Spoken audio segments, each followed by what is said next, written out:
Hello and welcome to ask auto guru. आज है Sunday और हर संडे मैं लेकर आता हूँ आपके लिए नया संडे कमेंट बॉक्स, जहाँ पर हफ्ते भर में आप ही के द्वारा पूछे गए कुछ चुनिंदा सवालों के मैं देता हूँ जवाब। आज भी कुछ ऐसे ही सवाल मैंने उठाए, चुनिंदा इसलिए क्योंकि हर एक कमेंट को पढ़ना प्रैक्टिकली पॉसिबल नहीं है, उसका जवाब देना प्रैक्टिकली पॉसिबल नहीं है।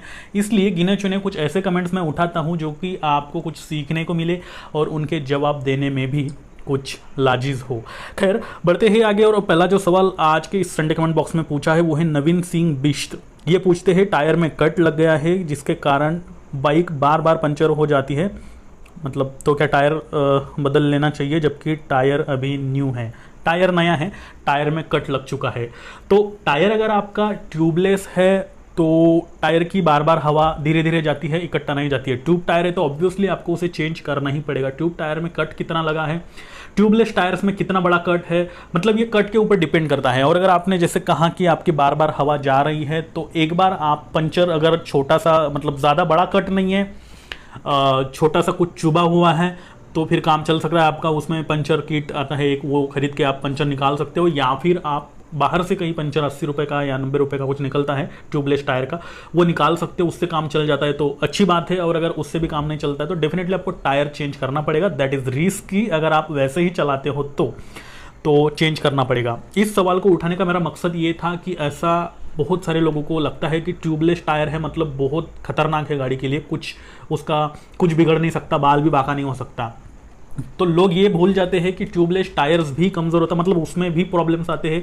क्योंकि कुछ लोग ऐसा सोचते हैं कि ट्यूबलेस टायर है मतलब लॉन्ग टाइम तक चलेगा, पंचर नहीं होता है जल्दी, और अगर होता भी है तो हवा तुरंत नहीं निकलती है। ये बिल्कुल सही सोचते हैं, लेकिन उसमें अगर कट लग जाए, इस तरह का कुछ प्रॉब्लम आ जाए तो भाई आपको चेंज कर लेना चाहिए, क्योंकि पूरी की पूरी गाड़ी को हैंडल करने का काम वही आपके दो टायर्स करते हैं। वही खराब है, मतलब पैर ही खराब है तो वो चल नहीं पाएगी, तो आपको उसे चेंज करना पड़ेगा। इस आंसर को बाकी लोग भी सुने क्योंकि उनके पास भी ऐसे प्रॉब्लम्स आया करते हैं। बढ़ते हैं आगे। रामेन सोलोमन दांगशा, नाम कुछ ऐसा ही लिखा है, कुछ अलग होगा तो आप बता देना, और गड़बड़ी हो गई लेने में तो नाम लेने में तो माफ कर देना। इन्होंने पूछा है क्या इरिडियम स्पार्क प्लग भी फेक बनाए हैं? बिल्कुल भाई, देखो ऐसा है, इंडिया ही नहीं इंडिया के बाहर भी ऐसे कई सारी ओरिजिनल चीज़ें हैं जिसे डुप्लीकेट बना करके बेचा जा रहा है। आप इतना दूर क्यों जाते हो, वैक्सीन तक डुप्लीकेट बना के बेच रहे लोग, मतलब गवर्नमेंट का पूरा कंट्रोल है उस पर, गवर्नमेंट पूरी तरह से उसे रेमडेसिविर पिछले टाइम आया था कुछ, वो भी जो है डुप्लीकेसी में पकड़े गए थे कुछ लोग। हर चीज़ों में होता है ऐसा। पिछले कुछ खाने की कुछ चीज़ें थी पिछले कुछ टाइम पहले, बिस्किट्स वगैरह, ये तक डुप्लीकेट आ रही थी, स्पेयर पार्ट तक डुप्लीकेट्स आ रहे थे जिन्हें ओरिजिनल लेबल लगा करके बिल्कुल हूबहू ओरिजिनल, जैसे अभी मेरे पास ये मान लो XYZ कंपनी का पेन है, इसके ऊपर ये लेबल लगा हुआ है, तो ये सेम ढांचा बना करके ये पूरा जो हूबहू कलर वगैरह सारी चीज़ें, ये आपका स्टिकर वगैरह सब कुछ सेम लगा करके यही पेन इसी कीमत में बेचा जाएगा मार्केट में, जिससे डुप्लीकेसी का पता नहीं चलता है। कभी ना कभी वो चीज़ पकड़ में आती है, लेकिन जब आती है तब तक बहुत सारे लोगों ने खरीद लिया रहता है और फिर नुकसान तो होता ही है। स्पार्क प्लग भी डुप्लीकेट आते हैं। मैंने किसी का वीडियो देखा था, मुझे याद नहीं आ रहा है, उन्होंने ओरिजिनल स्पार्क प्लग और डुप्लीकेट स्पार्क जो इरिडियम स्पार्क प्लग है उसमें फ़र्क बताया हुआ था। अगर आप बहुत ज़्यादा कमेंट्स करोगे इस वीडियो के नीचे तो मैं उस वीडियो को भी बना दूंगा, दोनों स्पार्क प्लग में क्या क्या डिफरेंस है। इरिडियम स्पार्क प्लग का मैंने ऑलरेडी एक वीडियो बना रखा है, आप चैनल पर जाकर देख सकते हो। तो ऐसा है, इसलिए आप ध्यान रखें, अगर आपको जल्दी है तो आप किसी और का वीडियो देखिए, इसके बारे में जान सकते हो। लेकिन मेरी तरफ से जवाब आपको ये है कि हाँ, डुप्लीकेसी हो सकती है, एक्चुअल होती भी है। बढ़ते हैं आगे, और अगला जो सवाल है वो है सरोज सारंगी, और ये लिखते हैं bro, I have purchase BS6 unicorn on April 2021 but on dated 11/08/2021, मतलब अभी recently, when ride my bike after 15 kilometre it stop automatically and not start after even I try to start by kick and self start it does not start. Okay, उसके बाद आगे ये लिखते हैं Y, क्यों ऐसा हो रहा है, kindly give me suggestion regarding this bike. Okay, देखो आपने बताया है सरोज जी कि आपने अभी भी रिसेंटली बाइक ली है, 15 किलोमीटर चलाने के बाद, 15-18 किलोमीटर चलाने के बाद वो ऑटोमेटिकली बंद हो जाती है, उसके बाद फिर चालू नहीं होती है, किक से चालू करो तब भी नहीं होती है, इवन आप सेल्फ स्टार्ट से चालू कर रहे हो तभी नहीं हो रही है। तो फिर इसका क्या सोल्यूशन है? पहली चीज़ देखो क्या होता है, अगर आप गाड़ी धूप में लगाते हो तो जो टैंक होता है ना उसके अंदर फ्यूल होता है, अगर आधा रहा, आधे से ज़्यादा रहा, आधे से थोड़ा कम रहा तो इवोपरेशन होता है, उसके अंदर भाप जमा होने लग जाती है। भाप इट मीन्स वो अलग ही तरह की भाप होती है, टंकी खोलते वक्त आपको स्मेल से पता चलता है, ना कि दिखती है वो, मतलब दिखती नहीं है। तो अगर ऐसा हो रहा है, आप धूप में पार्क कर रहे हो गाड़ी को, तो शायद ये प्रॉब्लम्स आपकी गाड़ी में आ रहे होंगे। अगर आप धूप में नहीं लगाते हो, मतलब ये वाला प्रॉब्लम नहीं है आपका, दूसरा कुछ और ही प्रॉब्लम है, तो पेट्रोल की क्वालिटी चेक करो, क्योंकि BS6 इंजन के लिए पेट्रोल भी उस तरह का लगता है। मैं ये नहीं कह रहा हूँ कि BS4 की, यानी कि अभी का जो इंजन आपको अभी का जो पेट्रोल है, मतलब BS4 का पेट्रोल, वो उसमें नहीं चलेगा, ऐसा नहीं है। लेकिन कुछ पेट्रोल पंप ऐसे होते हैं जहाँ पे पेट्रोल की क्वालिटी आज भी थोड़ी बहुत ख़राब मिल रही है। तो आपने जहाँ से पेट्रोल डाला है वो चेक करो, वो अगर अच्छा है, मतलब क्वालिटी आपको, हम किसी को पता नहीं चलता है, लेकिन फिर भी दूसरे का पेट्रोल, दूसरा कुछ रहेगा, दूसरे पेट्रोल पंप से लिए वो पेट्रोल और इसका पेट्रोल, दोनों के सैंपल मैच करो। जहाँ से आप डालते हो अगर वो ख़राब है तो फिर FIA सह नहीं पाता है और आपकी गाड़ी बार बार बंद हो जाती है।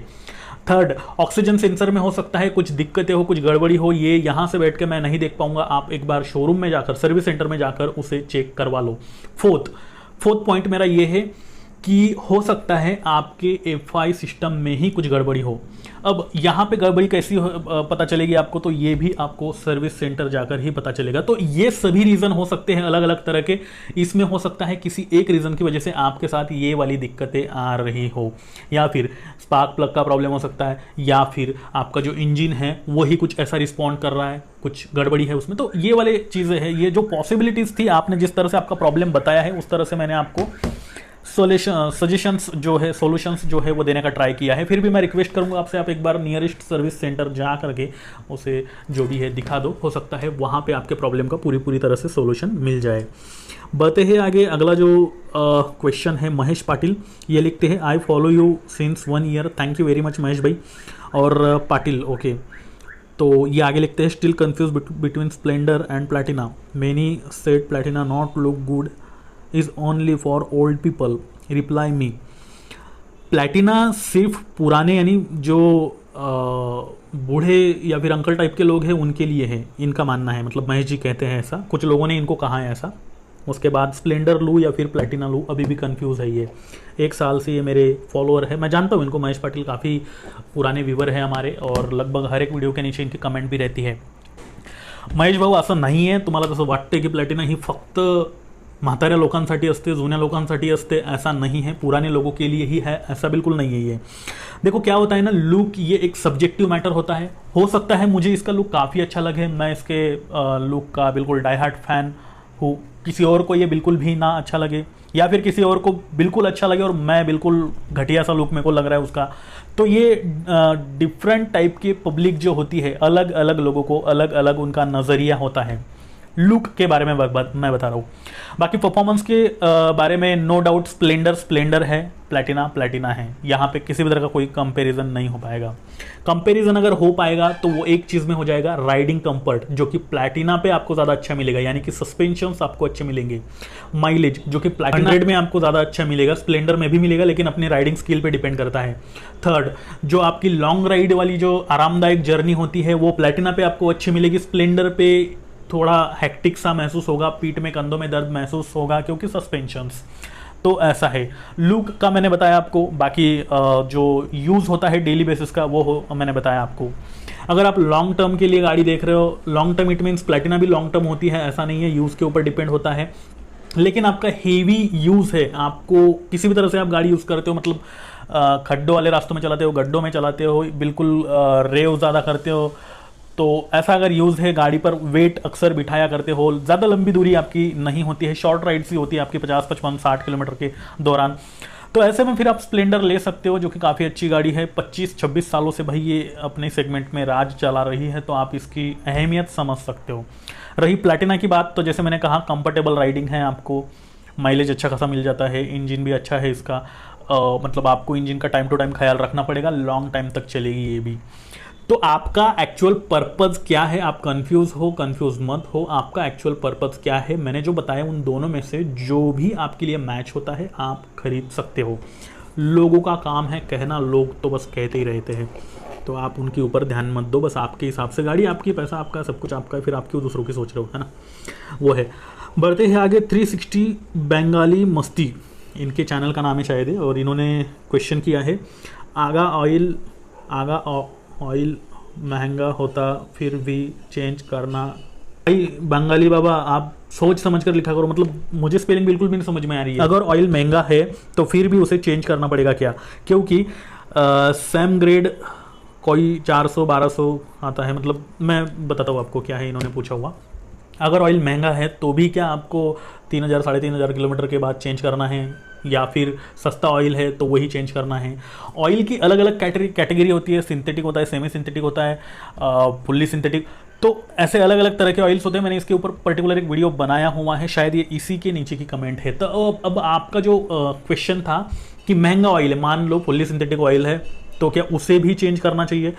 ऑयल पहले तो मिनरल ऑयल डाला जाता है गाड़ी के अंदर शुरू के कुछ दिनों में, फिर गाड़ी जैसे पुरानी हो जाती है, इंजन के स्पेयर पार्ट थोड़े बहुत घिसे हुए लगते हैं, उसके बाद फिर उसे और प्लेन करने के लिए और चिकनाहट पैदा करने के लिए उसमें सिंथेटिक ऑयल डाला जाता है, फिर और पुरानी होने के बाद, मतलब ऐसा होता है। और महंगा ऑयल जैसे मैंने बताया, जैसे जैसे आप ऊपर की स्टेज पर जाते जाओगे, जैसे जैसे गाड़ी आपकी पुरानी होती जाएगी, वैसे वैसे महंगा ऑयल आता जाएगा। टाइमिंग मत चेंज होने देना, टाइमिंग आपका मिनरल के लिए भी वही है। गाड़ी पुरानी हो जाने के बाद आपको यूज वैसा रहेगा, इंजन को उतने विस्कोसिटी की जरूरत पड़ेगी, उतनी चिकनाहट की जरूरत पड़ेगी, तो आपको उस हिसाब को चेंज करना ही पड़ेगा। मतलब सिंपल लैंग्वेज में मैं आपको बता रहा हूँ, आप समझ जाओ कि 4000 4500 किलोमीटर कंपनी क्लेम करती है, 10,000 किलोमीटर तक गाड़ी को चलाओ कोई दिक्कत नहीं आनी है, 12,000 किलोमीटर तक चलाओ कोई दिक्कत नहीं आनी है, ये ऑयल अच्छा है इसमें डाल लो, और फिर 15,000 किलोमीटर तक कुछ भी नहीं देखना है। ऐसा मत करना। एक एक्सपर्ट की सलाह के हिसाब से अगर मैं मानूं, मेरा दोस्त है मैकेनिक है, तो उन्होंने कहा है कि 4000 max to max 4500 max to max 4500 kilometre के आसपास ऑयल चेंज कर लो। मैं पर्सनली मेरे पास पल्सर है, एवेंजर है, प्लैटिना है, एक्टिवा है, एक्सेस है, मैं 3000 से लेके 4000 या फिर 3-3.5 किलोमीटर जैसे भी हो जाता है मेरी गाड़ी का ऑयल चेंज कर देता हूँ। या फिर 3 महीने जैसे भी हो जाते हैं, यानी कि किलोमीटर पहले आ जाए या फिर ऑयल ये महीना पहले आ जाए, जो भी दोनों में से पहले आ जाता है मैं ऑयल चेंज कर देता हूँ, चाहे गाड़ी चली हो ना चली हो, क्योंकि ऑयल ये सबसे बड़ी खुराक है गाड़ी के लिए। अगर वही आप चेंज नहीं करोगे तो फिर इंजन तो फिर धड़कना ही बंद हो जाएगा, उसका दिल होता है वो, तो ऐसा है। तो आप होप मेरी बात को अच्छे से समझ गए होंगे। फिर भी आपके मन में कुछ डाउट है तो इंस्टा पर फॉलो कर लो मुझे। आप बाकी लोग भी अगर कुछ क्वेश्चंस ऐसे हैं जो आप पूछना चाहते हो तो लिंक नीचे डिस्क्रिप्शन में है, इंस्टा, ट्विटर, फेसबुक की, जाकर फॉलो कर लो। आप फॉलो करके ही क्वेश्चंस पूछना, अनफॉलो जिन्होंने फॉलो नहीं किया है वो क्वेश्चन पूछेंगे तो माफ़ कर देना, मैं जवाब नहीं दे पाऊंगा। तो फॉलो करके आप क्वेश्चंस पूछ सकते हो, आपको जवाब 1-2 दिन के अंदर अंदर मिल जाएगा, क्योंकि वहाँ पर भी भीड़ लगी हुई थी सवालों की, तो हर एक को पढ़ना, मेरे भी अपने काम होते कुछ, तो ऐसा है। उसके बाद जवाब देना तो थोड़ा सा दिक्कत होती है, परेशानी होती है, खैर। और अगर आप चाहते हो कि आपके कार और बाइक से रिलेटेड सभी तरह के सवालों के जवाब आपको एक ही चैनल पर अवेलेबल हो जाए, ऐसा आपको लगता है, तो ये चैनल सिर्फ आपके लिए है, इसे सब्सक्राइब करना ना भूले। साथ ही इसके अलावा कल है मंडे, हर मंडे में आपकी बात आस्क ऑटो गुरु के साथ इस एपिसोड को लेकर आता हूँ। उस एपिसोड में आप ही के द्वारा शेयर किए गए रियल लाइफ एक्सपीरियंसेस, यानी जो भी पर्टिकुलर गाड़ी के आप ओनर हो उसके साथ आपकी जो भी मतलब एक्सपीरियंस हो रहा है, प्रोज क्या है, कॉन्स क्या है, आपने क्या क्या फेस किया, कब मेंटेनेंस किया, कुछ ऐसी छोटी सी कमेंट अगर आप लिख करके भेजोगे तो वो मैं बाकी पब्लिक के साथ शेयर करूंगा। इससे होता ये है कि आप जो भी गाड़ी यूज़ कर रहे हो वही गाड़ी अगर कोई दूसरा बंदा मार्केट में खरीदने के लिए जा रहा है तो आपके थ्रू इस वीडियो को देख करके उसकी भी हेल्प हो जाती है कि भाई दिक्कतें क्या आ रही है, फ़ायदे क्या है और नुकसान क्या है। यही हमारी कोशिश है बस। तो अब मैं चेतन पाटिल लेता हूँ आपसे विदा, और फिर से मिलता हूँ ऐसे ही किसी नए इंटरेस्टिंग वीडियो के साथ। तब तक के लिए नमस्कार।